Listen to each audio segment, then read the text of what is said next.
Hi, I'm Greg Hunter, and this is the weekly news wrap-up for Friday, September 6th, 2013. All eyes are on Syria and the United States and our possible attack on that country. Overwhelmingly, Americans are against it. Now, in the Senate, a small committee did vote 10-7 for military action. This was supposed to be limited military action. The action that they voted for is 60 days, maybe 90 days if needed. And this was only supposed to punish Bashar Assad and his regime for using chemical weapons. And it was not supposed to turn the tide of war. We didn't want to get involved in the Civil War.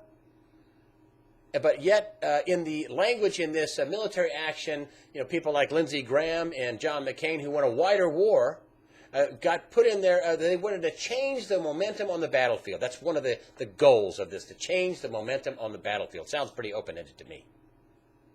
Most people are against it. And forget about the polls. If you listen to what people are doing when they call what they're saying when they call their congressman, their representative, it's overwhelmingly negative. And let's not talk about Republicans, because that some people may say that's partisan. They're partisan. They just want to see the president fail. Let's just talk about Democrats, people in the president's own party. And I have a smattering of people that covers the entire continental U.S. from sea to shining sea. Let's start with Dianne Feinstein in California. Senator from California. She's on a lot of important intelligence and military committees in the U.S. Senate. And she says, well, calls to my office are, quote, overwhelmingly negative against any kind of Syrian action. Overwhelmingly negative. And then there is Mark Pocan of Wisconsin. He's a definite no in the House of Representatives, also a Democrat. He says 15-1, don't do it. No. Negative. No. 15-1, no on Syrian military action. How about Alan Grayson in Florida? He says people in his district are vehemently opposed to it. Now, they may get something slipped through the U.S. Senate, but in the House of Representatives, military action in Syria is going to be voted down pretty decisively. And the Republicans who control the House of Representatives are going to get the help from at least 50 Democrats, in my humble opinion. They're going to vote it down pretty hard. America doesn't want to do this. Now, the White House says, well, even if the president doesn't get the vote he wants, he could still go ahead and take military action on his own. He doesn't need the Congress. I think he does. I think he does because they say in the past, the presidents they've been to Grenada, they went into Panama, they've had other actions. The president himself went into Libya, and none of that stuff could have started World War III. This can. And don't think for 1 minute folks in Congress aren't worried that this could touch off World War III. The president is getting pushback from abroad as well, and I think the reasons are the same, whether it's in the country or outside the country. I think there are three big reasons. A, the proof. Yeah, they use chemical weapons. That's pretty obvious. I think that's true. But who used them? The Assad regime, the Russians, the Chinese. Even an AP reporter say, well, the rebels used them.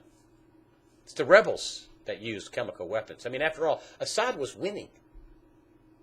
I mean, if they want to put a resolution in this that says change the momentum on the battlefield, the momentum was with Assad. Why would he say, how can they get the West really involved? I know, use chemical weapons. I don't think so. That doesn't make logical sense. So the proof is weak. Paul Craig Roberts brought up this week, he was a guest on USA Watchdog this week, and he said, hey, listen, if the Obama administration had proof, he would have given it to the Prime Minister of Great Britain, Cameron, and he'd have gotten a yes vote instead. Boom!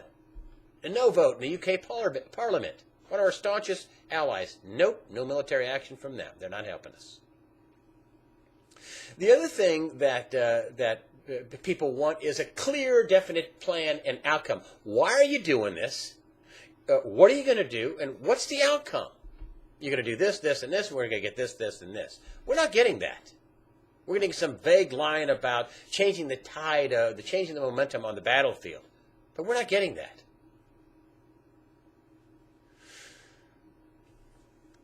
The country is being embarrassed by this and isolated. Keep that in mind. We're being embarrassed, our prestige, and we're being isolated. People don't want to help us. And if you take a look at the other thing, the big reason why people don't want to do this is, and I've been talking about this for more than a year, because I talked about it in Libya. We put Al-Qaeda in Libya. And Benghazi, there was Al-Qaeda related group. Yeah, we put Al-Qaeda in Libya. Widely reported. Same thing with Syria. I guess maybe at some time the Free Syrian Army wasn't that much Al-Qaeda, but that's not today. And yet Kerry is out saying that, well, only 15 to 20% of the Free Syrian Army is Al-Qaeda. It's way higher than that. I mean, come on. John McCain went to Syria, and he got his picture taken with a couple of top Al-Qaeda representatives. He's the highest-ranking person from the United States to go there since Kerry had dinner with Assad in, 2009. And Al-Qaeda fighters and commanders are getting their picture taken with John McCain. Please.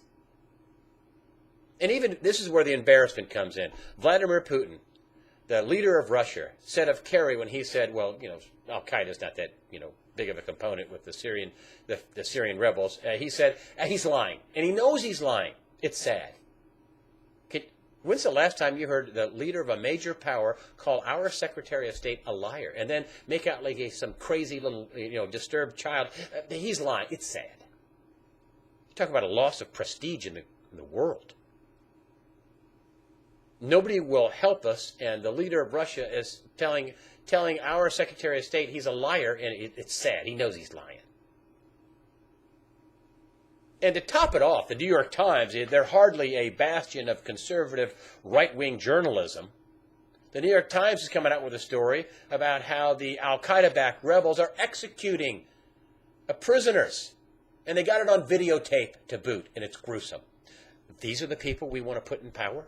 The people that execute people on the battlefield and kill Christians? According to Rand Paul, at least Assad protects Christians. Al-Qaeda doesn't. This doesn't just affect our military or our prestige. It can affect our economy. Anybody notice that the 10-year Treasury shot up to 3% for 10-year Treasury? Now, some people may say, well, it's only 3%. Sounds pretty low to me. Yeah, well, it was 1.63% in the beginning of May. And now it's 3%, almost double. Mortgage rates are set on the 10-year Treasury. And now mortgage rates were below 3.5% in May. Beginning of May, late April. Now they're 4.6% about for 30-year. And it's not so much that that's a huge high rate, but in 4 months it went up a percent, a little more than 1%. Went up a lot in a short amount of time.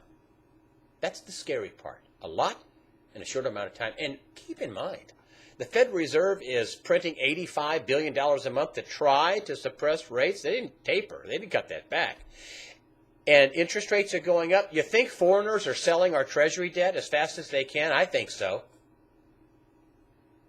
And that could tip off a dollar rout. People could abandon the dollar en masse. That could cause high inflation here in a short amount of time here in the U.S. Speaking of high inflation, the G-20. So you do realize what you're not hearing about the G-20, which is an economic summit. Actually, 19 of the G-20, they want to get rid of the dollar. They've been working for that for the last 5 years. They want to not trade in dollars. Why? Well, we've got a couple of huge problems that we're not addressing because of the Syria thing. We have a debt ceiling debate. We have to basically expand the debt ceiling so we can pay our bills, we can borrow some more money or print some more money. And we have a $17 trillion deficit and counting and sequestration and all that. We don't have a budget. I mean, the government could shut down. We could default on our creditors. At the very least, the dollar could take a big smackdown. And we could have pretty high inflation here in the U.S. And remember what I told you about the U.S. is isolated? And that the rest of the world's been working not to use the dollar? Dr. Jim Willey brought that up months ago.